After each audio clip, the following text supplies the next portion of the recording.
Rohingya Bangladeshi Bharat में नागरिकता कैसे प्राप्त कर लेते हैं, वो कौन सा लूप होल है जो इनकी मदद करता है। भारत में इस समय जनगणना करवाना क्यों आवश्यक है, आज इन सभी विषयों पर बात करेंगे। नमस्कार, मैं हूं सुजाता सैनी और आप देख रहे हैं इंडिया स्पीक्स डेली। तो इस समय भारत में जनगणना कराए हुए लगभग एक दशक हो गया है। लास्ट जो जनगणना कराई गई थी वो 2011 में कराई गई थी और 2011 के बाद से ही भारतवर्ष में इल्लीगल नागरिक जो आ रहे हैं उनकी बाढ़ सी आ गई है।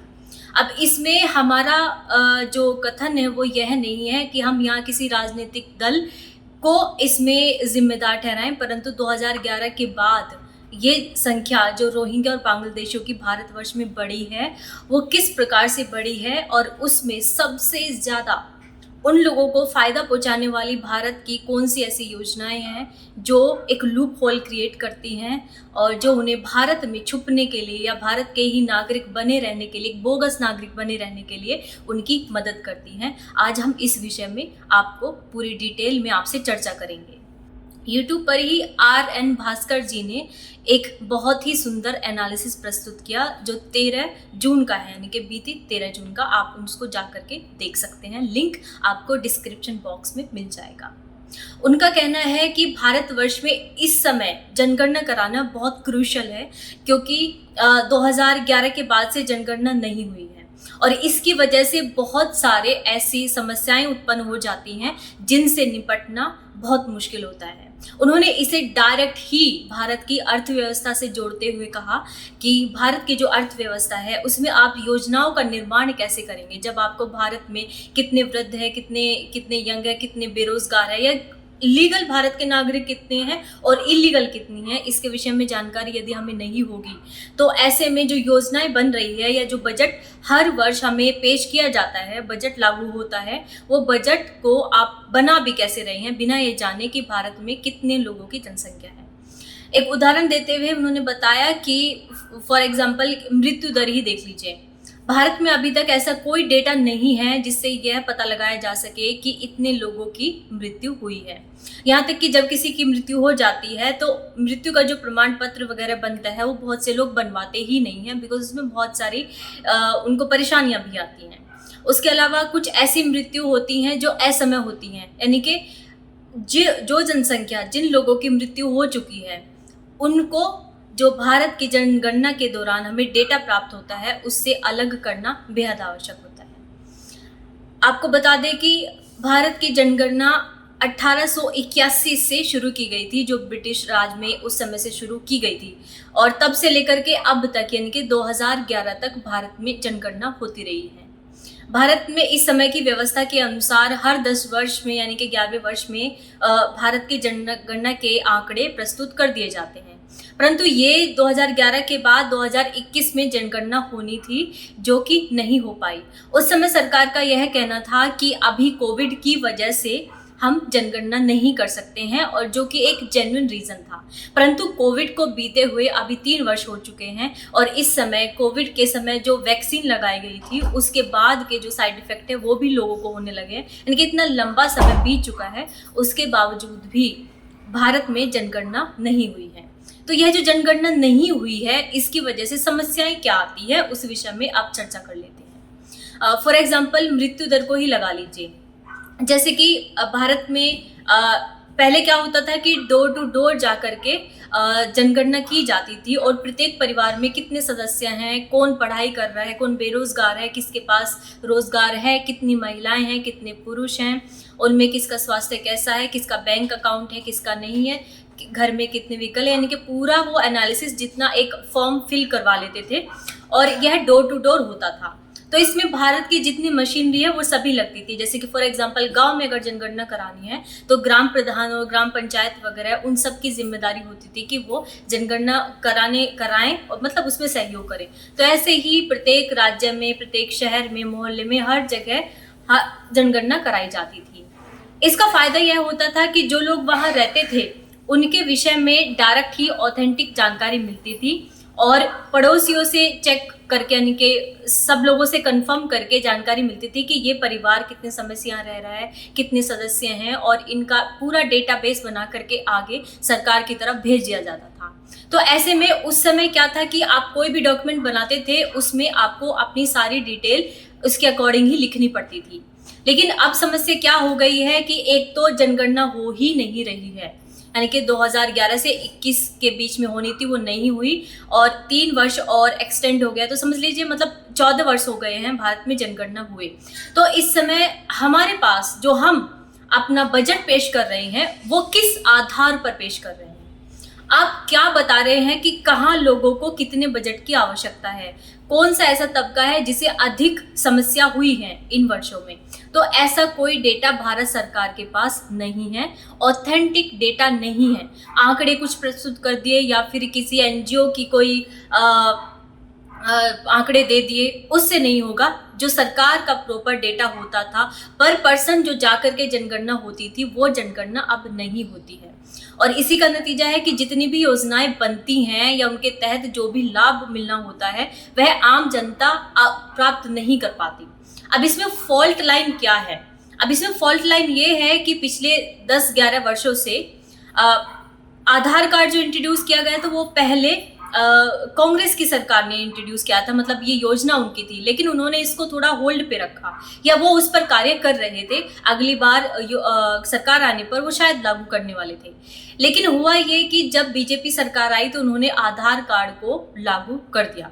अब आधार कार्ड बनवाने में समस्या ये होती है कि फॉर एग्जाम्पल आपने एक बार आधार कार्ड बनवा लिया, तो उसके बाद होगा ये कि आपके जो बाकी के डॉक्यूमेंट्स हैं वो बनाने इजी हो जाते हैं।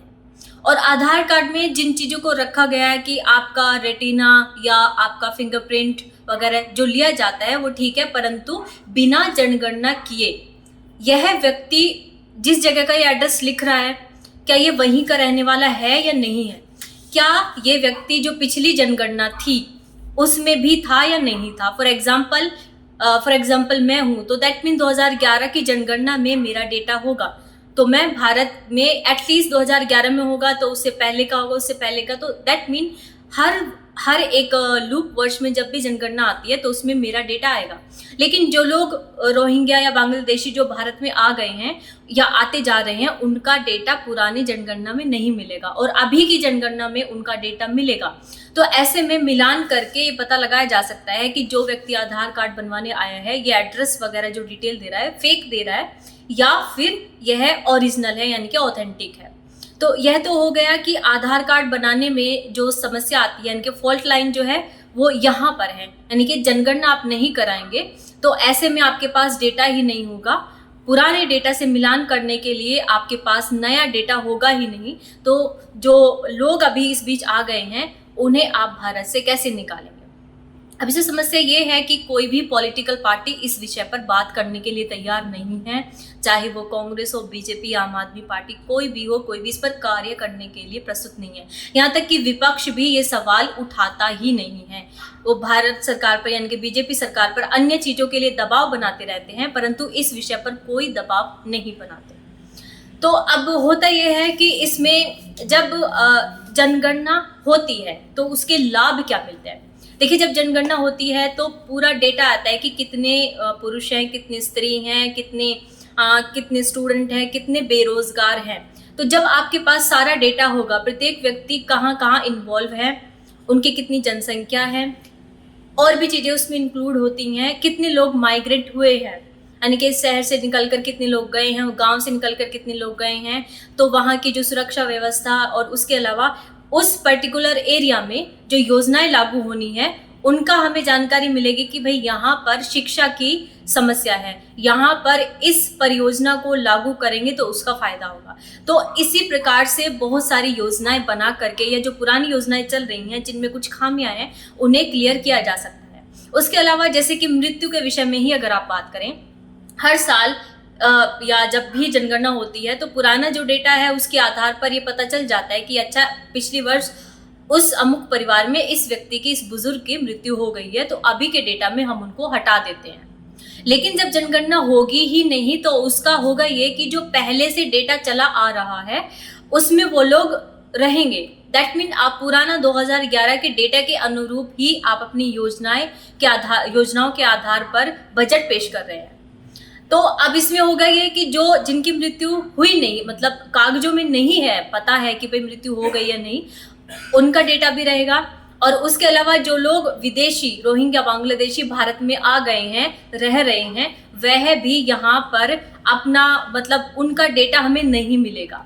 तो ऐसे में वो जो एक पूरा माफिया कार्य करता है, जो इनके डॉक्यूमेंट्स रेडी करवा करके प्रस्तुत करता है या इनको डॉक्यूमेंट रेडी करके देता है, वो एक ऐसी फॉल्ट लाइन क्रिएट करता जा रहा है जो भारत की ओरिजिनल नागरिक, जो कि टैक्स पेइंग सोसाइटी है, जो भारत के कानूनों की बात करती है, जो भारत के ऑथेंटिक नागरिक हैं आज़ादी के बाद से, उनके लिए समस्या खड़ी कर रही है। तो जो हमारी सेना भी कहती है कि जो 2.5 फ्रंट है, उनमें से ये जो आधा फ्रंट है वो यही है कि सरकारें जनगणना कराने की इच्छुक नहीं है या जनगणना कराने के लिए गंभीर नहीं है। यदि जनगणना हो जाए तो फायदा क्या हो जाएगा? उसका फायदा ये होगा कि 2011 के डेटा में जो लोग रहे हैं और अभी 21 के डेटा तक या अभी अगर जनगणना होती है उसमें कितने लोग बढ़ गए हैं। फॉर एग्जाम्पल, बहुत सारे स्टेट ऐसे हैं जिनके यहाँ पर इस समय जितने नागरिक हैं उससे ज्यादा आधार कार्ड है।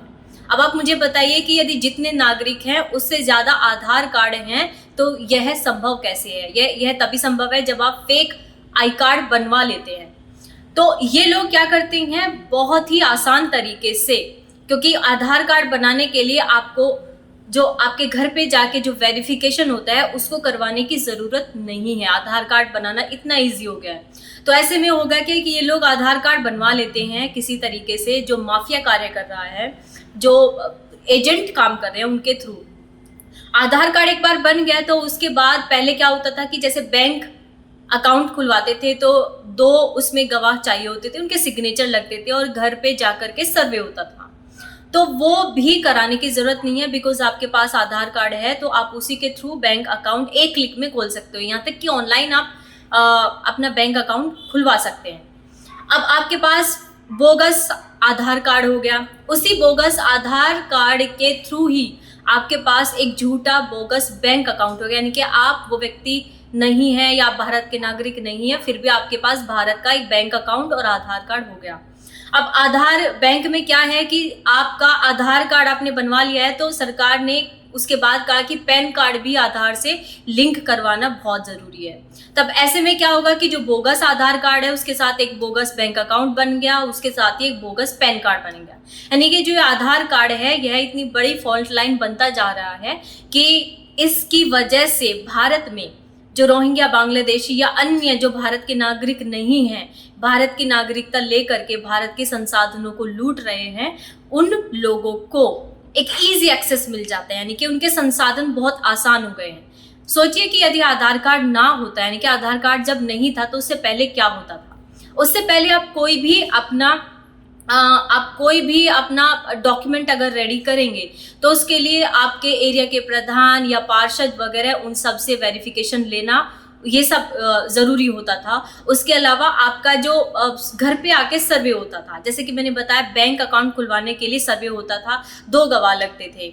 वोट डालने के लिए भी आपका जो डेटा था वो आपकी जनगणना में जो आपका डेटा आया है उससे मिलान कराया जाता था। तो हो ये रहा है कि पिछले 10 वर्षों में भारत में आने वाले रोहिंग्या बांग्लादेशी उन सबको इतना इजी एक्सेस मिल गया है, जिसकी वजह से एक आम नागरिक जो एरिया में रहने वाला नागरिक है वो उनकी ना तो शिकायत कर सकता है, शिकायत भी कर दे तो उसको रेक्टिफाई नहीं कर सकते हैं। तो जनगणना हर समस्या का समाधान है। उसके अलावा जो योजनाएं हमारी बनती है, फॉर एग्जांपल अभी जैसे गवर्नमेंट जॉब के लिए लोग अप्लाई करते हैं बहुत सी, और गवर्नमेंट जॉब में बहुत से पोस्ट ऐसी हैं हर विभाग में जो खाली पड़ी रहती हैं। आपको उन विषय में कैसे पता चलेगा? आपको कैसे पता चलेगा कि भारत में सबसे ज्यादा बेरोजगार लोग ही गवर्नमेंट जॉब के लिए अप्लाई करते हो, तो वो लगातार लगे रहते हैं। तो इन सब के लिए क्या योजनाएं हो सकती है? इनके 4-5 वर्ष जो वेस्ट होते हैं, जिनके नंबर नहीं आते, उनके लिए सरकार क्या योजना ला सकती है? तो जब तक आपके पास डेटा ही नहीं होगा ऑथेंटिक, तो आप समाज की यानी जो नागरिक हैं उनकी समस्याओं को समझेंगे कैसे? उन्हें किन चीज़ों की आवश्यकता है उसको आप कैसे जानेंगे कि उत्तराखंड की जो ओरिजिनल पॉपुलेशन है उससे ज़्यादा आधार कार्ड हो गई हैं। तो इसको ठीक करना आवश्यक है, परंतु इसको ठीक करने में सरकार इच्छुक नहीं है। बहुत सारी ऐसी चीज़ें हैं जो सड़क पर कार्य करने की बजाय आपको डोर टू डोर जाके या फिर आपको पुराने डॉक्यूमेंट से मिलान करके ही उन चीज़ों को ठीक कर लेना है। तो जहां आवश्यकता नहीं है जनता को, वहां उन चीज़ों को जनता पर थोपा जाता है अपनी योजनाओं को। और लेकिन जिन चीज़ों की आवश्यकता है उन विषय में आपको, जब आपने आंकड़े बनाए ही नहीं हैं, तो एनालिसिस क्या करेंगे और सही योजना आप जनता को प्रोवाइड कैसे करेंगे। तो ये समस्या भारत में बढ़ती जा रही है। अब रोहिंग्या और बांग्लादेशी भारत के लिए एक टाइम बॉम्ब बन गए हैं, क्योंकि कोई भी राजनीतिक दल यहाँ पर कार्य करना नहीं चाहता। हर कोई चाहता है कि दूसरा कर ले, हमें ना करना पड़े।